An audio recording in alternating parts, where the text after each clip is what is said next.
మొత్తం బడుగు బలహీన వర్గాల బిడ్డలందరూ కూడా మేల్కొని మరి అందరం కూడా కలిసి ఉద్యమాలు చేయడం జరిగింది.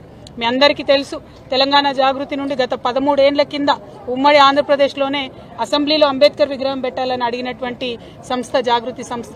ఆ తర్వాత ఎవ్వరూ మాట్లాడనప్పుడు ఈ రాష్ట్రంలో మరి బీసీలకు మీరు కామారెడ్డిలో డిక్లరేషన్ చేసిండ్రు, 42% రిజర్వేషన్ ఇవ్వాల్సిందే అని చెప్పి ఉద్యమాన్ని పెద్ద ఎత్తున లేవనెత్తి అన్ని రాజకీయ పార్టీలని అందరినీ కూడా కలుపుకొని బీసీలలో పెద్ద నాయకులు గౌరవనీయులు కృష్ణన్న గారిని, వక్లాభరణం గారిని, అట్లానే జస్టిస్ ఈశ్వరయ్య గారిని, అట్లా ఇంకా అనేక మంది పెద్దలందరినీ కూడా కలుపుకొని వారి సలహాలు సూచనలు తీసుకొని వి ప్రకాష్ అన్న గారిని మరి ముందుకెళ్తున్న సందర్భం మీరు చూసిండ్రు.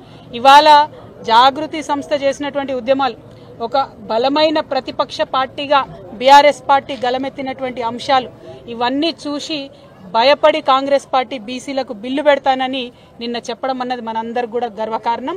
ఈ బీసీల బిల్లు అన్నటువంటిది తెలంగాణ బీసీ బిడ్డల విజయం అని చెప్పి నేను భావిస్తా ఉన్నాను.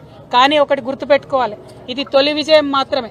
కాంగ్రెస్ పార్టీకి ఎప్పుడైనా మాట ఇచ్చి దోకా చేసేటటువంటి అలవాటు ఉంది. దోకాబాజ్ కాంగ్రెస్ పార్టీ కాబట్టి బిల్లులో మనం 2-3 అంశాలు ఇవాళ ప్రతిపాదిస్తా ఉన్నాం. ఇది తెలంగాణ వ్యాప్తంగా ఉన్నటువంటి బీసీ బిడ్డలందరూ కూడా జాగ్రత్తగా విని ఆలోచన చేయాలి. ముఖ్యంగా ఇంటెలెక్చువల్స్ అందరూ కూడా ఆలోచన చేయాలని నేను రిక్వెస్ట్ చేస్తా ఉన్నా. ఏమంటుంది ప్రభుత్వం?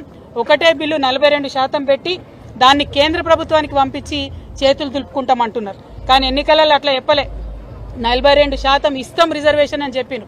ఇవాళ మేము ప్రపోజ్ చేసేది తెలంగాణ జాగృతి నుండి ఏంటంటే మీరు 1 కాదు 3 బిల్లులు పెట్టాలి.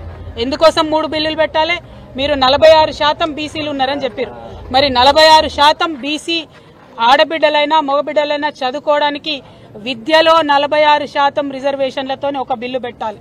రెండవది 46% మరి ఈ పిల్లలందరూ కూడా ఉద్యోగాలకు అప్లై చేస్తూ ఉంటారు కాబట్టి ఉద్యోగాలలో 46% రిజర్వేషన్తో ఇంకొక బిల్లు పెట్టాలి. పొలిటికల్ గా వాస్తవానికైతే మీరు తప్పు లెక్కలు చేసినప్పటికీ వచ్చిన 46% పొలిటికల్ పెట్టాలి రిజర్వేషన్. కానీ మీరు 42 ఎన్నికలలో చెప్పినారు, కనీసం 42%తోనన్నా మీరు పొలిటికల్ రిజర్వేషన్ కోసం 3వ బిల్లు పెట్టాలి. ఎందుకు 3 సెపరేట్ బిల్లులు పెట్టమని డిమాండ్ చేస్తా ఉన్నామంటే మీరు ఈ బిల్లులను అన్ని అంశాలు ఒకటే బిల్లులో పెట్టి కేంద్రం మీద తోసేసి చేతులు దులుపుకుంటే మీరు కేవలం మభ్యపెట్టినట్టయితే తప్పితే ఆ వాస్తవమైనటువంటి బెనిఫిట్ బీసీ బిడ్డలకు దక్కదు.